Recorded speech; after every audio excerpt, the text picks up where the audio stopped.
Hello friends, আমার নতুন একটি মিনি ব্লগে তোমাদের সবাইকে জানাই ওয়েলকাম। তো তোমরা সবাই কেমন আছো? আশা করি সবাই খুব ভালো আছো, সুস্থ আছো। আমরাও কিন্তু বেশ ভালো আছি। তো আজকে আমি যাব মায়ের মন্দিরে পুজো দিতে। তো এখন রেডি হতে হবে। তো আগে ঝটপট রেডি হয়নি, তারপর তোমাদের সাথে কথা হচ্ছে।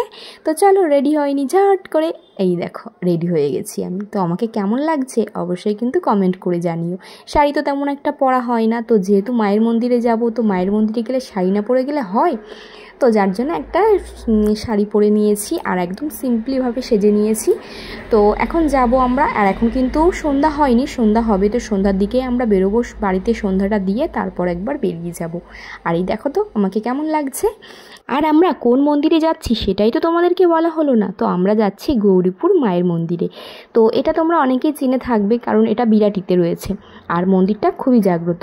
আর আমাদের বাড়িতে না প্রত্যেকটা বৌদিরই কি আগে হচ্ছে শ্বশুরবাড়িতে আসার আগেই মায়ের মন্দিরে মায়ের দর্শন করি, তারপরে আনা হয়। আমার অনেক দিন থেকে ইচ্ছা ছিল এখানে যাওয়ার, অবশেষে পূর্ণ হলো। আর এদিকে দেখতে পাচ্ছ লাইনে দাঁড়িয়ে আছি, প্রচুর লাইন, প্রায় 2-2.5 ঘন্টা লাইনে দাঁড়িয়ে পুজো দিতে পেরেছি। আর আমরা দাঁড়িয়েছিলাম, আর এখন দেখছি লাইনটা আরও দূরে চলে গেছে। তো প্রচুর দূরে, প্রায় বলতে পারো মানে ভীষণ কষ্ট হয়ে গেছে এতক্ষণ লাইনে দাঁড়িয়ে। কিন্তু না, মায়ের পুজো আমরা দেবই, যতই কষ্ট হোক মায়ের দর্শন তো করতেই হবে, তাই না? তো এই যে মন্দিরটা দেখো, আর মন্দিরটা খুবই সুন্দর সাজিয়েছিল আজকে। আর সাজাবেই তো আজকে, যেহেতু কৌশিকী অমাবস্যা। আর আজকে কিন্তু নয় সেটা, আমি কিন্তু ব্লগটা অনেক দিন পরেই ছাড়ছি। তো মন্দিরের কাছাকাছি আমরা চলে এসেছি প্রায়। আর দেখতে পাচ্ছ কত ভিড় হয়ে রয়েছে, প্রচুর ভিড় মন্দিরে। আর আমি এতটাই খুশি হয়েছি, মাকে ভালোভাবে দর্শন করতে পেরেছি, ভালোভাবে পুজো দিতে পেরেছি, মনটা পুরো শান্তি হয়ে গেছে, ভীষণ ভালো লাগছিল। আর এই যে দেখতে পাচ্ছ গৌরীপুর মা কালীমা মন্দির এটা। তো দেখো, মাকে আগে দর্শন করে নাও তোমরা সবাই। তো খুব ইচ্ছা ছিল আজকে আমাদের বাড়ি ওখানে কাপাসিয়ার মন্দিরে যাওয়ার, কিন্তু হলো না সেটা। বিয়ের আগে গেছিলাম 1-2 বার, ভেবেছিলাম এবার যাব। যাই হোক, প্রত্যেকটা মায়ের মন্দিরই কিন্তু সমান, তাই না? তো যাই হোক, আজকে এই মন্দিরে এসেছি, ভীষণই ভালো লাগছে। যতই লাইন দিই, যত কিছুই করি, মায়ের মুখটা যখন দেখেছি না, মনটা পুরো শান্তি হয়ে গেছে।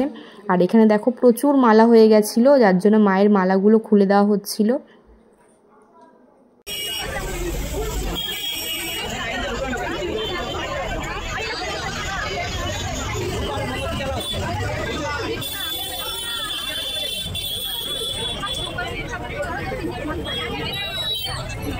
আর এদিকে দেখো আমার অবস্থা, আমি তো গরমে পুরো ঘেমে একাকার অবস্থা হয়ে গেছি।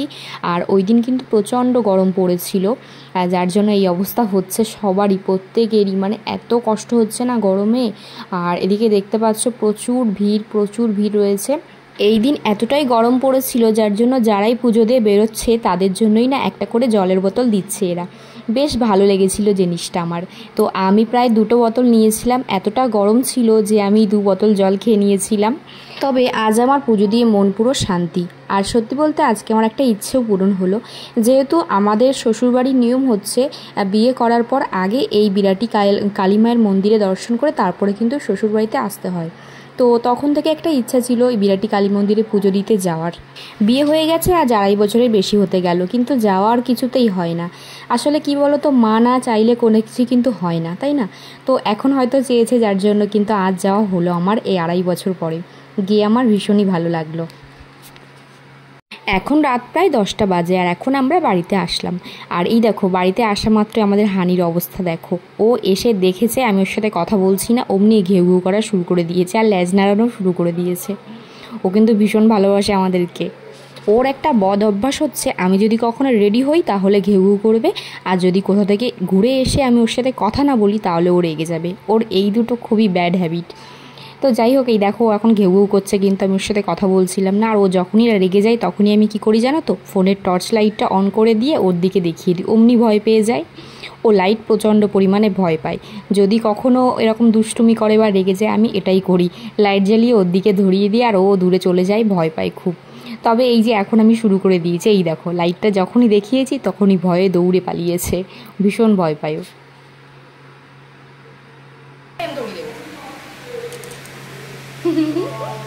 ধরিয়ে দেবো, দেখ তুই, ধরলো ধরলো ধরলো ধরলো ধরলো ধরলো ধরলো ধরলো ধরলো ধরলো ধরলো। তাহলে চলো টাটা, আজকের মতো ব্লগটা এই পর্যন্তই। দেখা হবে তোমাদের সাথে নতুন কোনো ব্লগে। ততক্ষণ তোমরা সবাই খুব ভালো থেকো আর সুস্থ থেকো। আর আমার ব্লগটি ভালো লেগে থাকলে প্লিজ কিন্তু একটা লাইক করে দিও। তো চলো টাটা, গুড নাইট।